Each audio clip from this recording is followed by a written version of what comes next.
দেবদার কাছেই একটা ইন্টারভিউতে দেবদার কাছ থেকে আমরা শুনতে পেলাম, বা হ্যাঁ দেবদা যেসব বসেছিল ইন্টারভিউতে আমি শুনতে পেলাম যে আজকে যেখানে খাদানা শুটিং হয়েছে সেই কয়লা খনি বলো, সেইটা পুরোটাই এখন জলের তলায়। মানে বুঝতে পারছো কতটা রিস্ক নিয়ে ওরা কাজটা করেছিল। মানে প্রত্যেক কাজে রিস্ক আছেই, তাই জন্য সফলতা আসবেই। এত রিস্ক নিয়ে করেছে তাই সফলতা এসছে সেরকম। হ্যালো গাইস, আমি শুভ, তোমরা দেখছো আমার ইউটিউব চ্যানেল রিয়াকশন বাই শুভ। তো আজ 24 তারিখ, 20 তারিখে খাদান রিলিজ পেয়েছে। আর ফার্স্ট ডেতেই গিয়ে সিনেমা যেহেতু দেখে আসার পর আবার অনুভূতি এসে কিছু কথা বলার খাদান নিয়ে। তো 4 দিন হয়ে গেল খাদান একটা ম্যাচ ছবিতে পরিণত হয়েছে, ব্লকবাস্টার কমার্শিয়াল হিট ছবি পরিণত হয়েছে। আর আজকেও লাস্ট 24 ঘন্টায় দেখে আসো প্রায় 22,000, 21,000, 21,500, 22,000-এর কাছে লাস্ট 24 ঘন্টাতেও টিকিট কেটেছে। এখনো 25 তারিখের টিকিট আমাদের এখানে দেয়নি, জানি না কখন দেবে, তবে আশা করছি দিয়ে দেওয়া উচিত বা এখনই দিয়ে দেবে। কখন দেবে জানি না, কাটবো।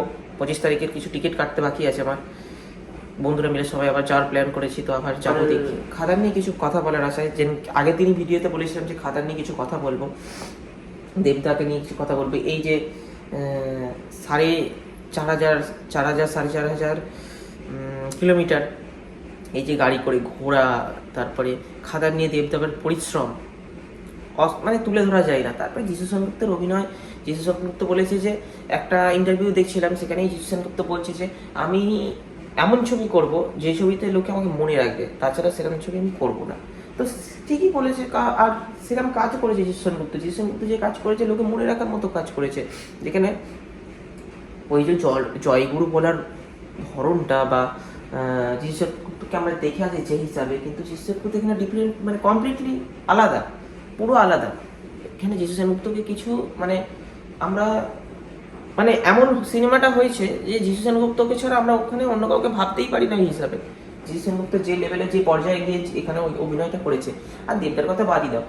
আর যিশু সেনগুপ্তই বলছিল, ওই ইন্টারভিউতেই বলছিল যে নাকি শুনলাম যে দেবদা ওই যে শ্যাম মাহাতোর অভিনয় করেছে, সেই শ্যাম মাহাতোর অভিনয়ে বিড়ি মুখে ভরা বা বিড়িটাকে মুখের ভেতরে নেওয়া, সেই সমস্ত জিনিস করতে গিয়ে ঠোঁট পুড়িয়ে ফেলেছে, জিভ পুড়িয়ে ফেলেছে, তো রোগ পুড়িয়ে ফেলেছে। তো এই জিনিসগুলো দেবদা ছাড়া সম্ভব নয়। যে এফর্ট একটা সিনেমার প্রতি দেবদা দিচ্ছে বা দিয়েছে বা দেয়, আর তার জন্যই সেই দেবদা সেই বলতে পারি আমরা ধসে যাওয়া ইন্ডাস্ট্রিটাকে, এইখান থেকে ধসে যাওয়া ইন্ডাস্ট্রিটাকে আজকে এই পর্যায়ে নিয়ে গেছে। তো বাংলা ছেড়ে বলতে আমরা তো এতদিন কিছু আর বুঝতেই পারছিলাম না যে বাংলা ছবি কি আসতে চলেছে বা কি আসবে বা কি বাংলা ছবিতে আমরা দেখবো। বাংলা ছবি যে সত্যি কথা বলতে কি আমার দিক থেকে বাংলা ছবি যে এতটা নিচে চলে গেছিল, সে দেবদা ছাড়া কেউ উঠিয়ে আনার পক্ষে, মানে উঠিয়ে আনার জন্য কেউ ছিল না। দেবদা নিজেকে এতটা আপডেটেড করেছে, দেবদা নিজেকে এতটা আপগ্রেড করেছে যে দেবদা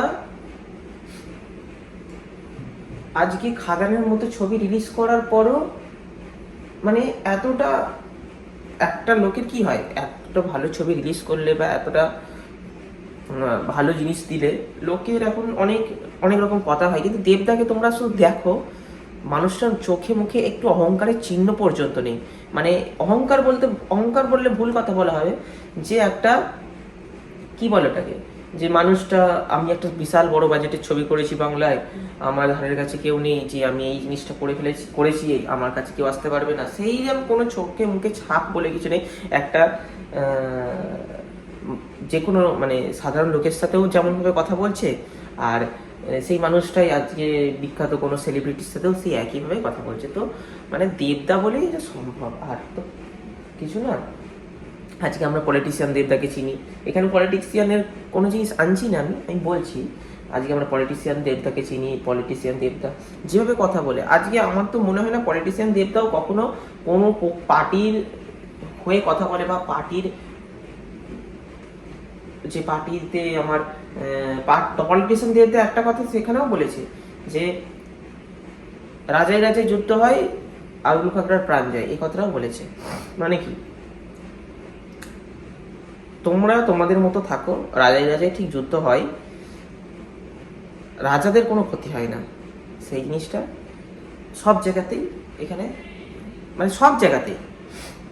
তো যাই হোক, স্পাইস অফ পার্টির কথা বাদ দাও, কিন্তু আমি একটা কথা বলতে চলেছি যে এই ছবিটা আজকে যেখানে গেছে বা যা করেছে বা যে জায়গায় গেছে, সেখান থেকে আজকে 25 তারিখে যেহেতু সেখান থেকে মানে কি ছবিটাকে যে কত টাকার বাজেট করবে আর কত টাকা দেবে ধারণা করতে পারছো না তোমরা। যে বড় বড় সাউথের ছবি, মানে সাউথের সিনেমাটা কি, বড় বড় সাউথের সিনেমা আমরা কিভাবে দেখি, একটা হিন্দি সিনেমা সারা ইন্ডিয়া জুড়ে চলে, আর এই বাংলা আমাদের যে ইন্ডাস্ট্রির সিনেমা, তো আমাদের ইন্ডাস্ট্রির সিনেমা শুধু আমাদের মধ্যেই সীমাবদ্ধ। হয়তো বাংলাদেশের কিছু দর্শকের কাছে এই সিনেমা, মানে বাংলাদেশের কিছু দর্শক এই সিনেমা দেখবে, কিন্তু এই সিনেমা তো আমাদের কাছে সীমাবদ্ধ। তো আমাদের পক্ষে উচিত সাউথের সাথে কোনো কম্পারিজন না করে আমাদের সিনেমাটাকে এগিয়ে নিয়ে চলা, আমাদের সিনেমাটাকে এগিয়ে নিয়ে যাওয়া। আমরা চাই এই সিনেমাটা আরও এগোক। আমরা বাঙালি, আমরা দেবতার ভক্ত, অন্ধ ভক্ত বলতে পারো। তো আমরা তো সেই জায়গায় নিয়ে যেতে পারি না দেবতাকে, যে আমরা এইটার সাথে এটা তুলনা করবো, ওটার সাথে তুলনা করবো। টনিক, প্রজাপতি, এগুলো একটা লেভেল, আর খাদান চলে গেছে এই লেভেলে। তো তার সাথে আমরা কেন তুলনা করতে যাবো? এটা মাস সিনেমা, এর সাথে কোনো সিনেমার তুলনা চলে না। আর দেবদার এত খাটনিকে তোমরা বিফলে দিও না, আরও সিনেমাটা আরও তোমরা দেখো, লোক আরও সবাইকে নিয়ে গিয়ে দেখাও। আর আমি চাই এই সিনেমাটা তোমার ব্লকবাস্টার হোক, হিট হোক আরও। সামনে 25 তারিখ আসছে, মানে কালকে 25 তারিখ। আমি টিকিট পাইনি এখনও, টিকিট পাবো, চেষ্টা করছি টিকিট কাটার, পাবো কিনা তাও জানি না। আর খাদান এক কথায়, শ্যাম মাহাতো এক কথায়, যিশুদা এক কথায়, অনবদ্য। ব্যাস, আজকে এইটুকুনি খাদান নিয়ে। আরও কিছু কথা হলে দেবদা আরও কিছু কথা বললে বা দেবদার আরও কিছু বললে আমি তোমাদের সামনে নিয়ে আসবো। আর আমি চাই তোমরা সবাই ভালো করে সিনেমাটা দেখো, এনজয় করো। সামনে 25 তারিখ আসছে, 31 তারিখ আসছে, 1 তারিখ আসছে, সব বছরটা শুরুটা যেন ভালো করে কাটাও তোমরা। তো গুড বাই, দেখা হচ্ছে আমার পরের ভিডিও।